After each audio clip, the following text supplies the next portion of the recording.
Seguimos con Todo Provincial Radio y como lo habíamos anticipado, la tenemos en línea a María Eugenia Cuartango, trabajadora de ANSES y coordinadora de capacitación, formación de proyectos normativos e investigadora en materia de trabajo, seguridad social y género de Funditra. María Eugenia, Mariano Bandini y Juan Martín Domínguez de este lado, ¿cómo estás? Hola, ¿cómo están Mariano, Juan Martín? Les agradezco mucho que nos hayan abierto las puertas para la participación, tanto la semana pasada con Graciela como en esta semana darme la oportunidad a mí de expresarnos y participar en el programa. Bueno, vamos a hablar hoy de género y seguridad social. Así es. Yo primero les quiero pedir que me den un minuto para poder saludar a todas las mujeres, porque justamente hoy estamos celebrando el Día de la Mujer y hacer un reconocimiento a todas las mujeres que han sido grandes luchadoras por la reivindicación de los derechos de las mujeres y para ser reconocidas y permitido lograr espacios en los distintos ámbitos y bueno, decir que nos festejamos. Nosotras hoy es un día donde hacemos una conmemoración. Hay muchas mujeres que han muerto en la lucha por los reconocimientos de nuestros derechos y hay muchas mujeres que también mueren víctimas permanentemente de todo tipo de violencia o que sufren violencia sin llegar a la muerte, pero que es lo que el día de hoy nos convoca a reflexionar y a ver cómo seguimos el resto de los 364 días del año luchando para lograr mayores y mejores niveles de equidad, de igualdad y de paridad con nuestros compañeros, con los hombres, con todo el universo de personas del género que cada quien elija para su vida, sin menospreciarnos unos a otros y sin dañarnos unos a otros. Totalmente. Y Eugenia, ¿y qué para reivindicar esta lucha? ¿Quiénes son las mujeres que considerás icónicas o que te marcaron en este camino? Hay muchas, ¿no? No es fácil seleccionar algunas y creo que... Bueno, pero siempre, viste que siempre tenés un par como para revalorizar. Exacto, por eso lo justo sería nombrarlas a todas y es imposible. Sí. Pero bueno, quizás yo me inclino por hacer mención a 3 grandes mujeres en la historia que desde diferentes lugares y en diferentes temporalidades han luchado por los derechos de las mujeres, aún sin saberlo. Por ejemplo, Juana Zurduy, que en la época de la Revolución de Mayo, cuando pertenecíamos todos al virreinato del Río de la Plata, incluido lo que hoy es Bolivia, y esa es su tierra, hija de una chola, de una mestiza y de un hacendado de raza blanca que junto a su marido luchó en la campaña independentista, teniendo 4 hijos, luchó embarazada y sin buscar reivindicar los derechos de las mujeres, buscando la independencia de todos y de todas, ¿no? Pero quizás de algo que no se hablaba en su momento, ella lo supo representar en hechos. Después, otra gran representante desde un lugar muy diferente y ya un siglo después, Alicia Moro de Justo, una mujer que luchó para formarse primero en un mundo que le era inhóspito, cursando estudios universitarios, donde era lo menos habitual en general y mucho menos para las mujeres, siendo la segunda mujer que se recibió de médica en nuestro país, que fue defensora de los derechos humanos, de los derechos de la mujer, que preparó hasta un proyecto sobre el voto femenino que fue aprobado en diputados y rechazado en senadores en su momento, que fue organizadora del primer Congreso Feminista Internacional, que luchó por los derechos de las mujeres y hasta creó un comité para combatir la prostitución. Era realmente una precursora en materia de feminismo. Y después, bueno, por mi ideología, por mi procedencia familiar inclusive, María Eva Duarte de Perón. Y sí, lo imaginé, Eva Duarte. Exacto, que además es una precursora en los derechos sociales y en la defensa de los derechos de la seguridad social. Ella, su presencia en la política y su actuar en la política hizo que tuviéramos un cambio de paradigma, o por lo menos el inicio de un cambio de paradigma de una seguridad social asistencialista a un verdadero esquema de seguridad social donde lo que se reconocen son derechos. Hasta ese momento las grandes señoras de la alta sociedad lo que hacían era mega eventos donde se gastaban fortunas para reunir un poco de dinero. Ajá. Y de esa manera ayudar de la forma que ellas consideraban al pobre.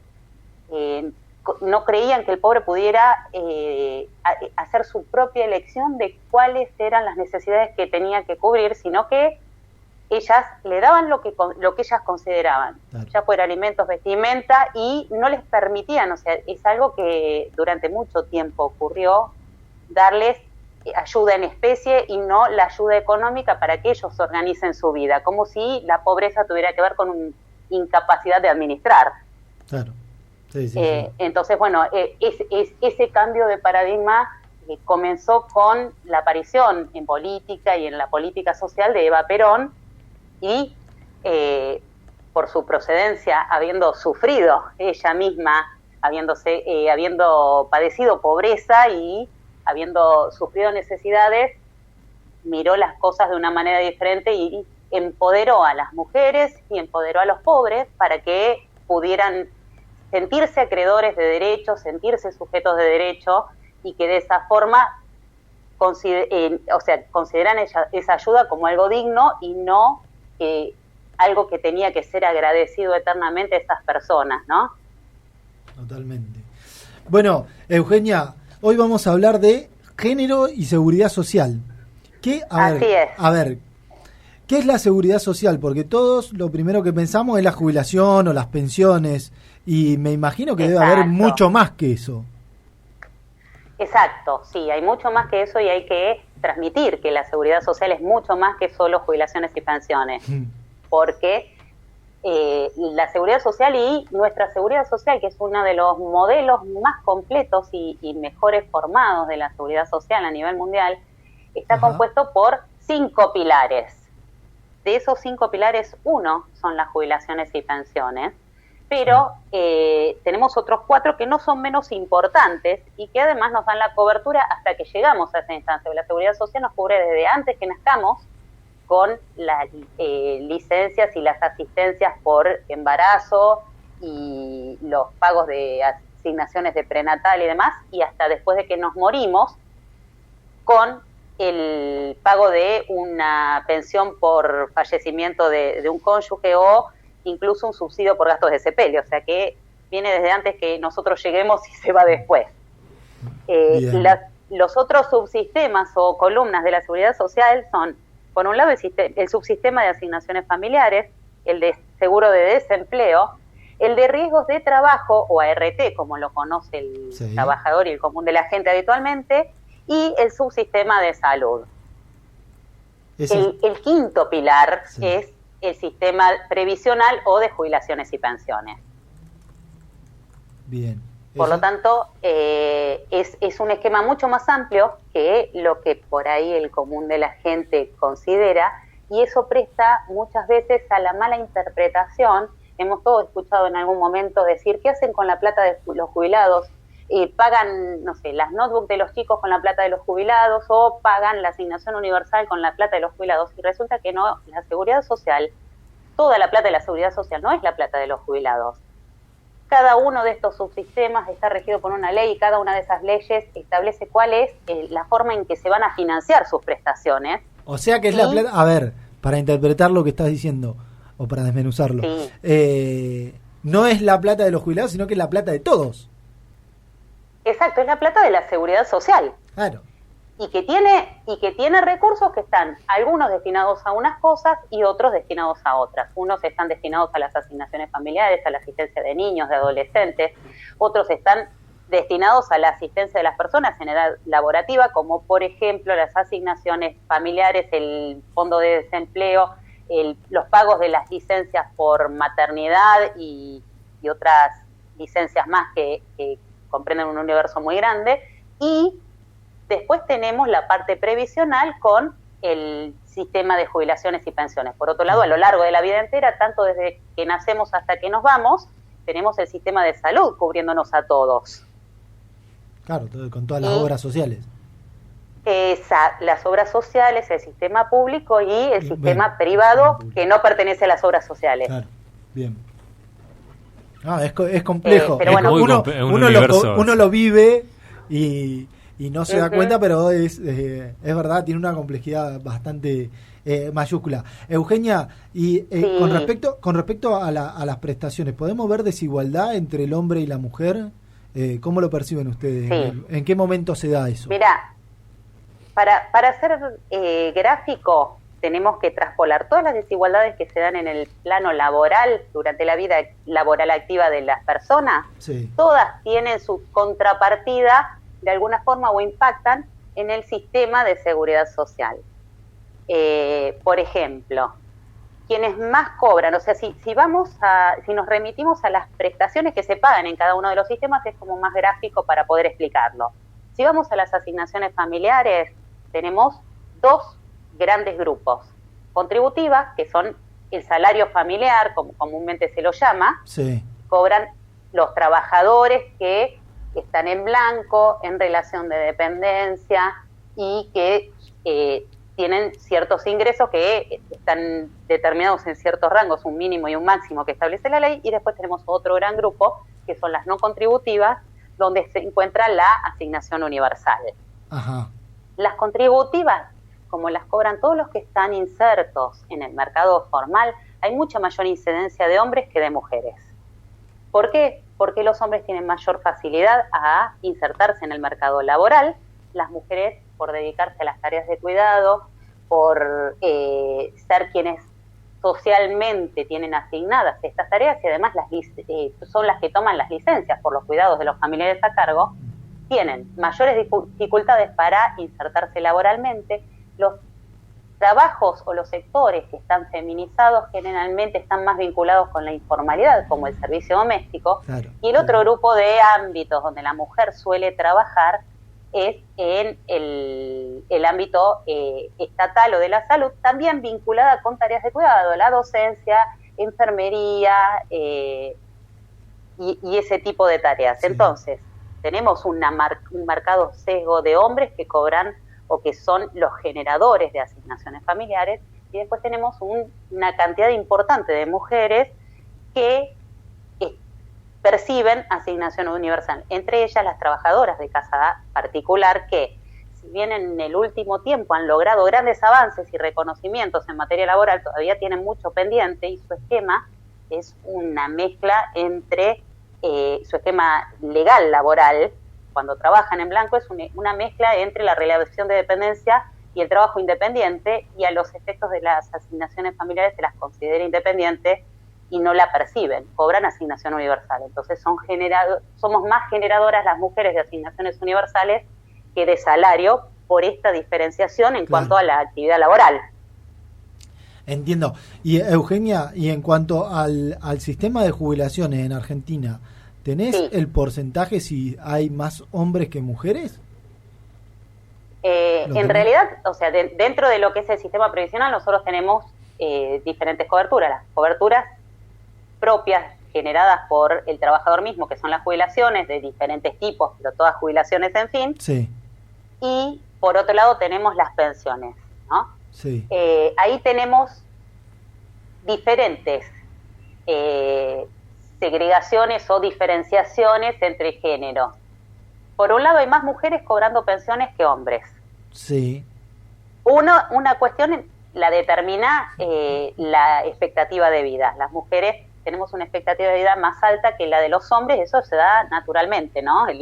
No es deseo de nadie. Sí. Por otro lado hay una cuestión social que durante muchísimos años nos marcó a las mujeres casarnos con hombres de mayor edad o a que los hombres se casen con mujeres de menor edad. Entonces también la partida dentro de esa pareja se da antes en el hombre que en la mujer. Bien.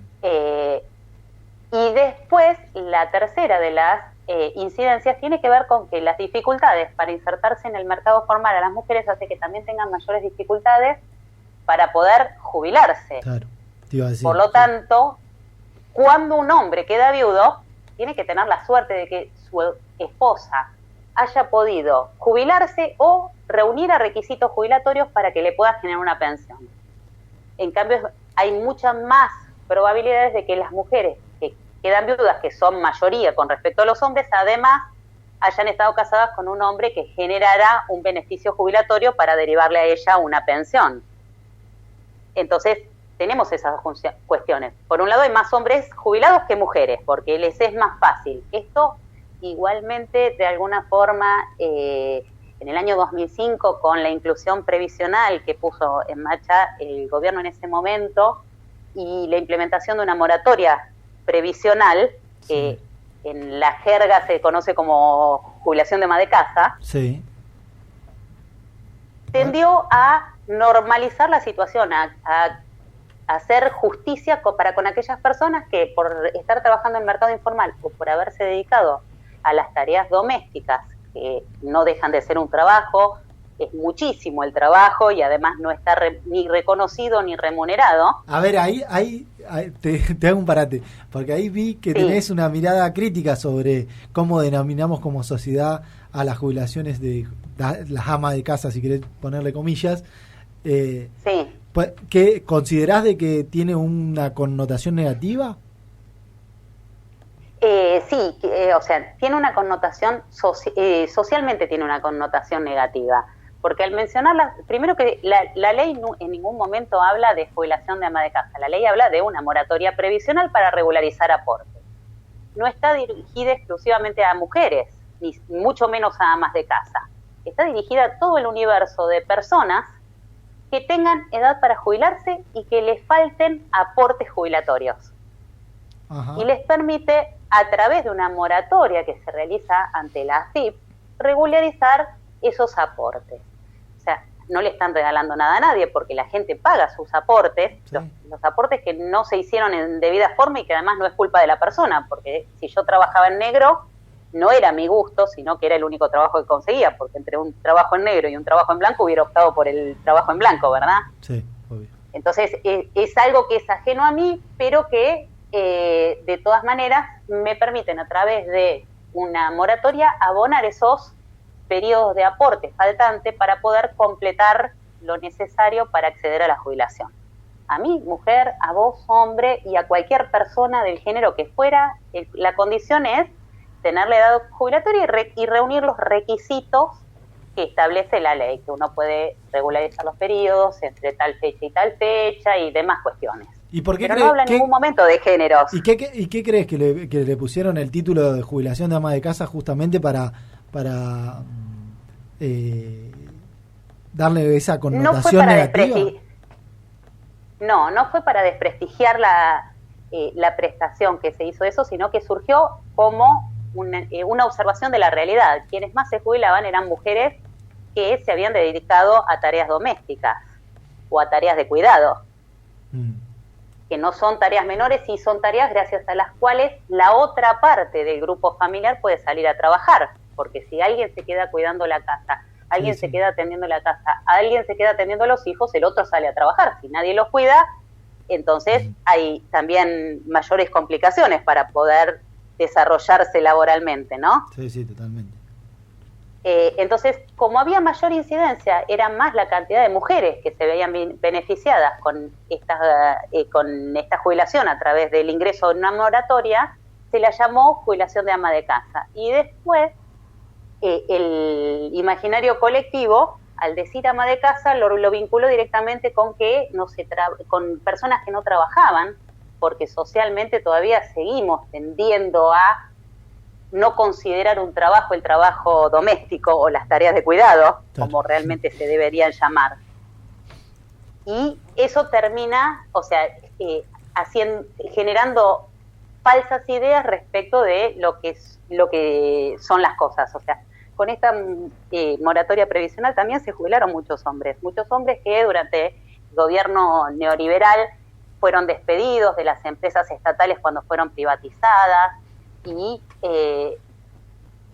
tenían esta ley que ponía en vigencia la jubilación con moratoria, también tenía otra parte de su articulado que se refería a la gente que sí tenía los aportes pero no tenía la edad, que eran los que habían despedido a los 50 años o se habían ido con retiros voluntarios a los 50 años pensando que podían ser reconocidos en sus conocimientos y en su experiencia laboral y que después nunca más se insertaron laboralmente y no podían jubilarse. No tenían ningún ingreso y no tenían ninguna jubilación. El dinero del retiro se lo gastaban en el día a día y estaban en papa y la había gente que, o trató de tener emprendimientos, gente que nunca había sido cuentapropista y sin un direccionamiento, sin un asesoramiento, y entonces sus comercios o los negocios que pusieron o que emprendieron no prosperaron, claro. Pero en definitiva quedaron sin ingresos, con aportes pero sin edad jubilatoria.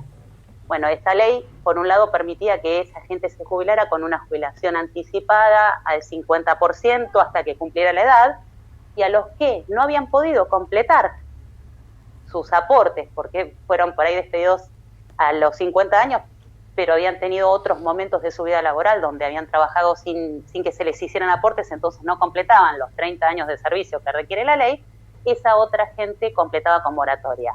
Muchos hombres se jubilaron así, y también muchas mujeres. Con la moratoria, muchas más mujeres. Con la anticipada, muchos más hombres.